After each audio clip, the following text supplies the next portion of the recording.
Priscilla, one of Prophet David's most loyal church members, came to see him in his office. Since her husband's passing, she had been struggling to feed herself and keep up with her needs. Tearfully, she told him about the hardships she was facing and hoped he might have some way to help her. As Priscilla spoke, David's eyes lingered on her, noticing her graceful appearance. After a moment, he told her, "Priscilla, you are truly beautiful. You have such a lovely figure." His words made her blush, and she felt uneasy, but also curious. David continued, "I like you very much, Priscilla. We should get closer, like dating." Priscilla looked shocked. "But you're married!" she exclaimed, looking around as if someone might overhear. She didn't want to be seen disrespecting her faith or Prophet David, whom everyone admired. David leaned in and gently reassured her. "No one will ever find out. I will make sure of it. This is between us. I can take care of you." After a pause, Priscilla, feeling desperate and confused, nodded slowly. She trusted him as her spiritual leader, and the promise of help eased her worries. David then smiled, pleased with her response, and promised that everything would work out soon. Prophet David's behavior grew even bolder. He started staying out as long as he pleased, sometimes even sleeping away from home. Each time Anointed would question him, he'd brush her off with one excuse or another, saying he was doing the work of his father. She grew more concerned and confused, feeling something was deeply wrong but unsure of what to do. When she'd press him, he'd cook up more elaborate lies, always managing to turn the conversation back to how he was sacrificing so much for God's work. One night, David went to a nightclub with Priscilla, completely oblivious to the fact that someone from his congregation was there and recognized him. The church member was shocked to see their prophet in such a place, especially with a woman at his side. The member watched as David and Priscilla laughed and seemed comfortable together, looking nothing like a man of God on a holy mission. By Sunday, the news was burning in the member's heart. After the service, the member approached Anointed and hesitantly told her what they had seen. At first, Anointed was stunned, unable to believe her ears. Her heart raced as she tried to process what she was hearing. That night, she confronted David with everything, her eyes filled with both sadness and anger. "How could you be in a nightclub, David, and with a woman by your side?" she asked, trying to keep her voice from breaking. David, always quick with an excuse, pretended to be innocent. "Oh, my love, it's not what it seems. I don't even know how I got there. It was the Holy Spirit that led me there to speak to those people. And that woman they saw, she's just a fan, nothing more." Anointed shook her head in disbelief. "A real man of God doesn't find himself in clubs, especially not with another woman, David. This is too much. I have tried to be understanding, but I can't take this anymore. I'm done with this marriage. I can't live like this." David's face twisted with anger. "Fine. Leave if you want. I don't care. Besides, who would want to be with a woman without a womb like you?" The words hit Anointed like a slap, cutting through her heart. She felt crushed, humiliated, and betrayed by the man she had trusted as both her husband and a servant of God. For the first time, she felt completely alone, shaken and heartbroken. Anointed didn't know what to do. She felt betrayed by David's harsh words and his reckless behavior. In her distress, she called David's father, pouring out her heart and telling him everything. How David had insulted her, the things he'd been doing, and how he had even called her wombless. David's father listened quietly, taking in every word. She was exhausted and hurt, feeling like she had given all she could to this marriage. After a long pause, David's father sighed and spoke softly. "Anointed, I know my son can be difficult, but please don't give up. No marriage is perfect, my dear. Every couple has their struggles. If you leave now, the enemy will only win. Just stay and keep praying. Sometimes it takes a strong woman to help bring a man back on the right path." Anointed listened, her heart torn between her love for David and the pain he'd caused her. Finally, she agreed to give him another chance, hoping his father's words might be true. The next morning, David, sensing that he had pushed Anointed too far, approached her with a forced look of remorse.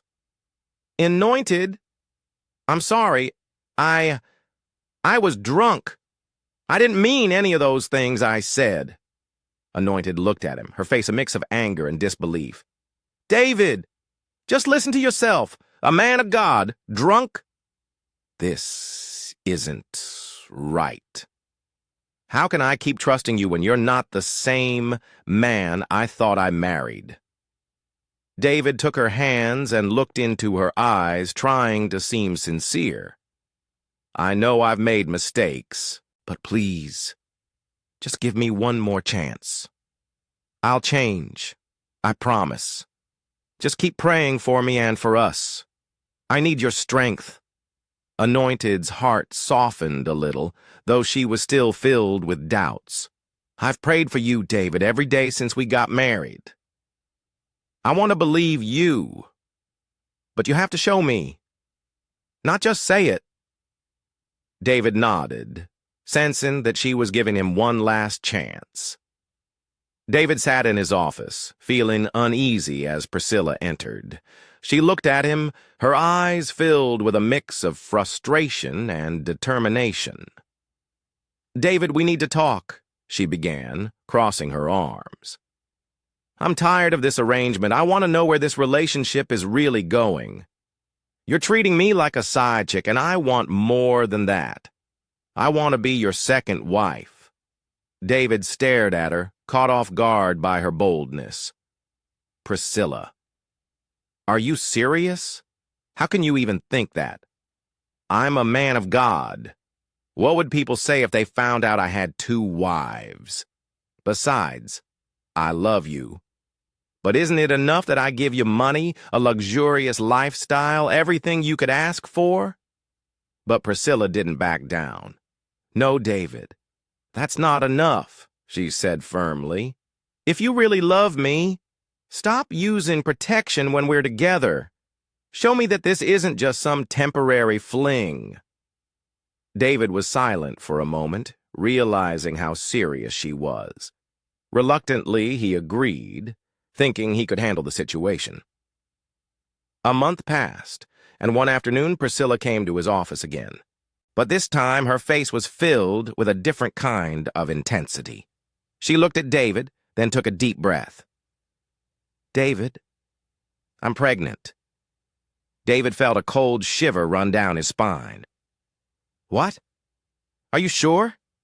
"Yes, I'm sure," she replied, folding her arms across her chest. "And I'm not getting rid of it, David. I'm keeping this baby whether you like it or not." Panic filled David's mind. He was stuck. There was no way he could tell Anointed, and he certainly couldn't reveal it to his father. Marrying Priscilla as a second wife would destroy his reputation as a prophet in the community. "Priscilla, think about what this means," he pleaded. "If anyone finds out, it'll ruin everything. My reputation, my ministry." Priscilla stood her ground. "That's your problem, David. I'm done hiding in the shadows for you. This baby is coming, and I'm keeping it. You better decide what you're going to do, because I'm not backing down." David watched her leave, feeling trapped, his mind spinning with worry. Days passed, and Prophet David's grand church-building project was well underway, but the expenses were piling up faster than expected, and the funds were dwindling. Desperate, and knowing he couldn't ask his congregation for more money so soon, David thought of only one solution.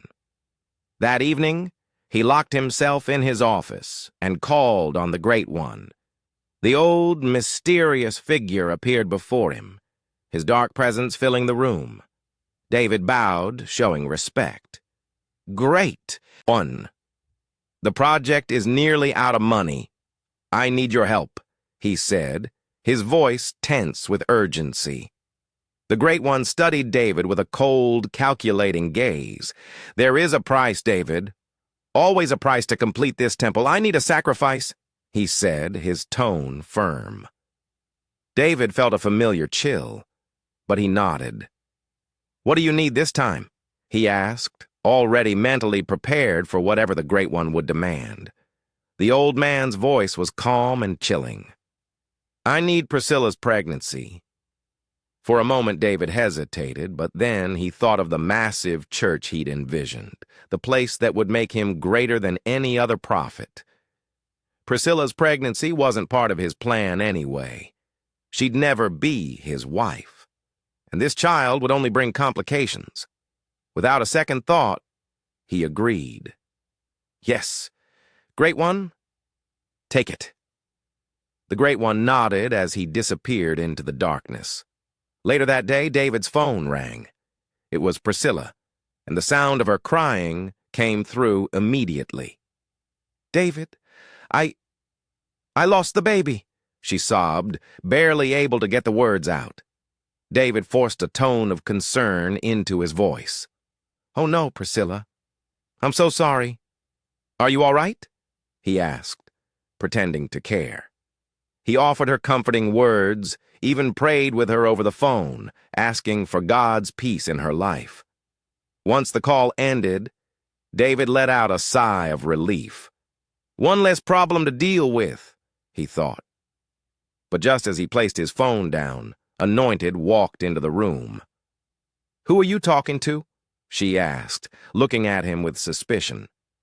David didn't hesitate, quickly coming up with a lie. "Oh, just one of our church members. She was going through a hard time, and I wanted to offer some encouragement."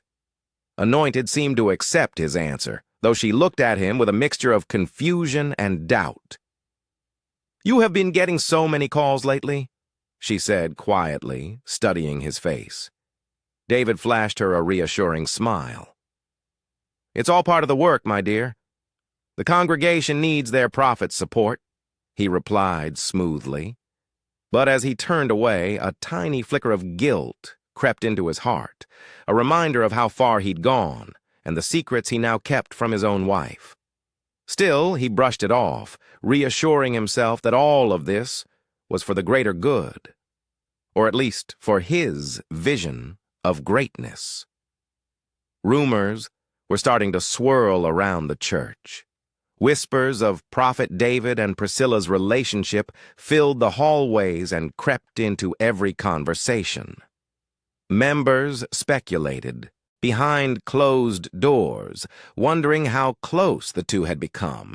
Some believed it was just jealousy from others who craved the prophet's attention, but others were convinced there was more to the story. Eventually, these rumors reached Anointed's ears. She felt a surge of hurt and anger, refusing to believe it at first, but the more she heard, the harder it was to ignore. One evening, after holding it in as long as she could, Anointed confronted David. "David, tell me the truth," she demanded, her voice tight with pain. "Are you sleeping with Priscilla?" David's face remained calm, and he shook his head quickly. "No, Anointed.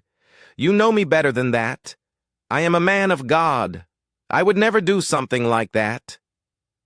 "People are just trying to tear down our ministry with lies," he said smoothly. But Anointed was not convinced. She could feel something was wrong, a truth he was hiding. So, despite David's denial, she decided to go to Priscilla directly to get to the bottom of things. When Anointed found Priscilla after the evening service, she asked to speak with her in private. Once they were alone, she tried to stay calm, but her emotions were bubbling just beneath the surface. "Priscilla, I have heard things. People are saying that you and my husband are close. Is there any truth to this?" Priscilla's response was swift, and it shocked Anointed to her core. With a boldness Anointed hadn't expected, Priscilla looked her straight in the eyes and said, "Yes, I am in love with him, and if you can't handle it, then maybe you should leave him so that I can be with him openly." Anointed's jaw dropped. She could hardly believe what she was hearing. You're saying you want to take my husband from me?" Priscilla replied coldly. "Why not? You don't make him happy, I do. And if you're so holy and righteous, maybe you should let him go." Anointed was stunned by her audacity. She closed her eyes for a moment, gathering herself. When she opened them, her gaze was fierce. "God will judge you for this, Priscilla. You call yourself a believer, yet you are willing to destroy a marriage. Do you even remember that you once had a husband who loved you?" Priscilla narrowed her eyes. "Don't you dare bring him up! What happened to him was an accident. You know nothing about me," she hissed. Anointed took a step closer, her voice dropping to a cold whisper. "Oh, I know enough. Maybe you think you can fool everyone, but I know you're hiding something. People are talking, Priscilla. They say you were behind your husband's death." Priscilla's face flushed with anger. "How dare you accuse me like that? You don't know anything about my family." The two women exchanged harsh words, their voices echoing in the empty room. Finally, Anointed took a deep breath, straightened her shoulders, and said, "This conversation is over, Priscilla, but know this. I will not let you destroy my family. I will leave this matter in God's hands. He will reveal the truth in time." One quiet night, as Anointed lay asleep, she was visited in a dream. An angel appeared, its presence filling the room with a soft, calming light. The angel looked at her with gentle yet serious eyes and said, "My daughter, you have lost your way. You are not who you were before. Your heart was once pure, but now you have let doubt, anger, and fear cloud your spirit." Anointed, in her dream, felt a deep sadness in her heart. She realized how far she had drifted from the strong faith she once had. The angel continued, "The Holy Spirit calls you to rise and fight against the evil that surrounds you. Turn back to God with a sincere heart and let Him guide you through these dark times." With that, the angel's light faded, and Anointed awoke with a start. She sat up in bed, breathing heavily, her heart pounding as she recalled the angel's words. She knew what she had to do. Right there in her room, Anointed knelt down, lifted her hands, and began to pray. Her words were filled with deep emotion as she asked God for forgiveness, strength, and guidance. She poured out her heart, surrendering her fears, anger, and pain, determined to renew her faith. Meanwhile, David was in the living room, relaxing comfortably on the couch as he watched TV, seemingly unbothered by anything. As he flipped through the channels, a dark shadow appeared beside him, the unmistakable figure of the Great One. The room grew colder, and David looked up, his face paling as he realized he was no longer alone. The Great One's voice was sharp, filled with irritation. "David," he said, "your wife is causing trouble. Her prayers are disrupting us in the spiritual world. She's stirring things up with her pleas and her faith. This must stop." He pointed toward the bedroom. "Go in there and make her stop. Silence her prayers." David, though fearful, nodded. He quickly made his way to the bedroom where he found Anointed deep in prayer. Her voice was soft yet powerful, filled with conviction as she prayed for strength, for protection, and for God's guidance to cleanse her household of darkness. Her words carried a weight he had never heard before. "Anointed," David said, trying to sound calm. "It's late. You should rest. Stop praying and come to bed." But she didn't stop. She ignored his request and continued her prayers with even greater intensity, her voice rising with newfound courage. David's frustration grew, and he tried again, this time more forcefully. "I'm telling you to stop. You don't need to pray so much. We're fine. We're protected. Just let it go." Anointed looked up at him, her eyes fierce. "David, I have been silent for too long.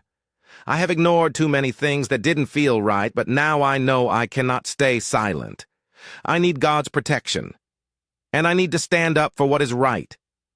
If you don't want to pray, that's your choice, but I will not stop."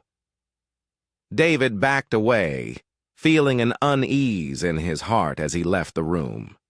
He sensed the Great One's anger, hanging thick in the air. The shadowy figure appeared once more as David returned to the living room. The Great One's eyes narrowed with fury. "She dares to defy me, to disturb my plans. You have lost control of her, David. This defiance will not be tolerated. I will be back, and when I return, I will show her the price of standing against me." David's mind raced as he felt the heavy presence of the Great One looming in the room. The air around him seemed to grow colder with each passing moment, and he could sense the power of the dark force rising. He knew the Great One's wrath was not something to be taken lightly, but David felt trapped.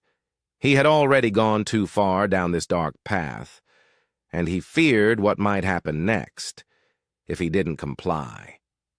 "How do I stop her?" he asked desperately, his voice filled with panic. The woman he had once used and deceived, Anointed, was now praying with a power that he could no longer control. She had awakened something in herself that he couldn't take back, something stronger than anything he had ever known. The Great One's cold voice came through the darkness. "You need to sacrifice Priscilla," he said. "Only then will I have the power to defeat her. The Lord has restored Anointed's womb, and that is a problem for us both. If you want to continue on this path, if you want to keep everything you've built, you must make this sacrifice. It will give us the strength we need." David's heart sank at the suggestion. The thought of betraying Priscilla, the woman he had taken advantage of, chilled him to the core. But the power, the control, the life he had built, they all hung in the balance. "I agree," David whispered. He felt trapped, cornered by the very evil he had invited into his life. Priscilla was sound asleep in her house, unaware of the danger that loomed over her. The night was still and quiet, the only sound being the occasional rustling of leaves in the breeze. However, the silence would not last long. In the dark, far away, the Great One, the dark force that had been influencing David, had been watching closely. He had been angered by Anointed's prayers and the growing strength of her faith. Anointed's power was becoming unstoppable, and the Great One knew that if she continued, his hold over David and the situation would soon crumble. Determined to stop her, he summoned the lightning. A storm seemed to form out of nowhere, the skies darkening quickly, the winds picking up.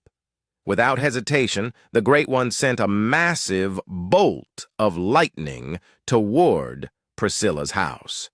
The strike was powerful, hitting her roof and sending a surge of energy through the house, causing the walls to shake. Priscilla woke with a start, her heart racing as the air around her felt charged with an unnatural force. She tried to move, but her body felt paralyzed, as if the very air had turned against her. The Great One's wrath was upon her, and she could do little to stop it. As the lightning crackled and flashed outside, the Great One's dark magic filled the room. Priscilla attempted to pray, calling out for the Holy Spirit's protection, but the power of the storm was overwhelming. Her words seemed lost in the air, drowned out by the roar of the tempest. Every prayer she tried to say was met with a crushing force. She fell to her knees, struggling to catch her breath. The darkness closed in on her, suffocating her spirit. Her faith, though strong, wasn't enough to fight back against the overwhelming evil of the Great One. She cried out, but it was too late. Outside, the storm raged on, and within the house, Priscilla's body lay motionless. The Great One had won. He had claimed her life to stop her from interfering with his plans. He had crushed her spirit, and now her soul would be bound to the darkness forever. Meanwhile, Anointed was still deep in prayer, unaware of the tragedy unfolding just a few miles away. Her prayers intensified as she felt the power of the Holy Spirit move within her. She didn't know it yet, but she was praying against the very force that had just taken Priscilla's life. As Anointed's prayers grew stronger, she felt a presence of victory, but the cost of that victory had been devastating. The night had grown darker, and the air felt heavier. While Anointed continued to pray, unaware of the tragedy that had just unfolded, the Great One was not done with his wicked plans. The storm had claimed Priscilla's life, but the old man wasn't finished. He had one more attempt to make sure that Anointed's strength would be broken. In the shadowy corners of the house, the Great One prepared to strike again. He raised his hands, invoking the dark power he controlled. He intended to strike Anointed with a curse so fierce, so deadly that it would crush her spirit and leave her vulnerable to whatever darkness he wished to bring. The power he unleashed was vicious, like a lightning bolt aimed at her heart. But Anointed's prayers were stronger. As the Great One's curse moved toward her, the power of the Holy Spirit rose within her. A force so powerful, it began to push back against the darkness. The energy was so intense that the Great One felt a shock wave ripple through him, as if the very walls of the house had turned against him. He stumbled back, unable to maintain his hold on the curse. His face twisted with rage and frustration. But despite his efforts, the curse he'd sent spiraled back toward him like a storm swirling in reverse. The Great One cried out, his body convulsing with the force of the backlash. He tried to escape, but the power of Anointed's prayer was too strong. With one final scream, he vanished, his dark presence completely erased from the house. The storm that had surrounded the house began to die down, the wind settling as if nothing had ever happened. Anointed, still deep in prayer, was unaware of the battle that had just taken place. She felt the presence of peace return, but she didn't know that it had come at a great cost. She finished her prayers with a final cry for protection and strength, her spirit exhausted but determined. As she stood up and walked toward the living room, she felt a strange heaviness in the air. The silence in the house felt wrong. Something wasn't right. When she entered the living room, her heart stopped. There, lying motionless on the floor, was her husband, David. He was pale, lifeless, and unresponsive. Panic gripped her as she rushed to his side, shaking him, hoping for a sign of life, but there was nothing. Anointed, heartbroken and frantic, rushed David's lifeless body to the hospital.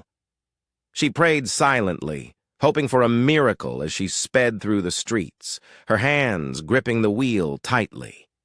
The silence of the night felt suffocating, and all she could think about was the coldness of David's body, the emptiness that had already begun to consume her.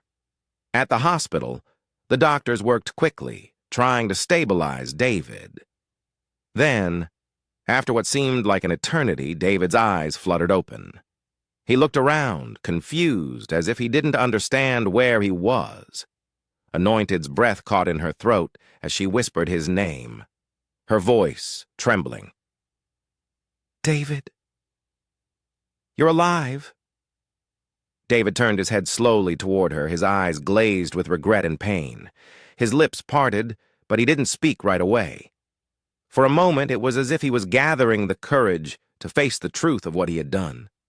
His eyes filled with sorrow, and he struggled to sit up. "I'm sorry, Anointed," he whispered, his voice weak and broken. "I was wrong. I have sinned. I didn't listen to God. I let the darkness take over." He paused, his breath shallow. "I've done terrible things, things I can never undo, but I want to confess. I want to tell you the truth." Anointed felt her heart ache as she listened to his confession. She had known deep down that something wasn't right, that David had been hiding secrets from her. Now, as he confessed everything, the lies, the manipulation, the sacrifices, and the wickedness he had been involved in, it was all becoming clear. David spoke of the evil he had embraced, of the choices he had made that had led him down a dark path.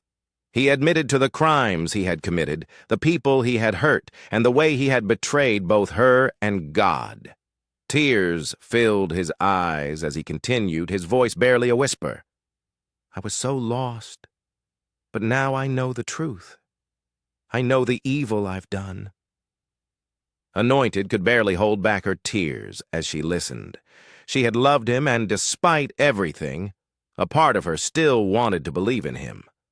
But the weight of his sins was too much to bear. She knew deep down that the man she had once known was gone. David's eyes began to close again, his face pale.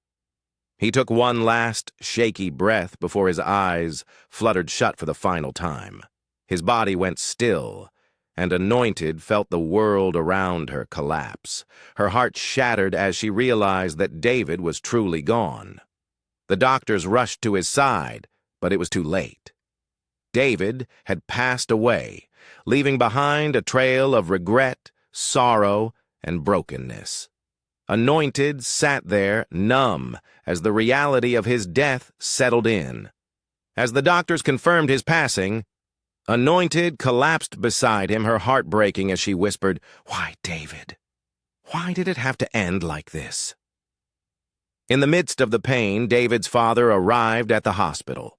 He was cold, indifferent, and offered little comfort. He told Anointed that she should be happy that she had her womb back, and that she wasn't dead herself. He told her to move on with her life, as if everything could be fixed with time. But for Anointed, nothing would ever be the same again.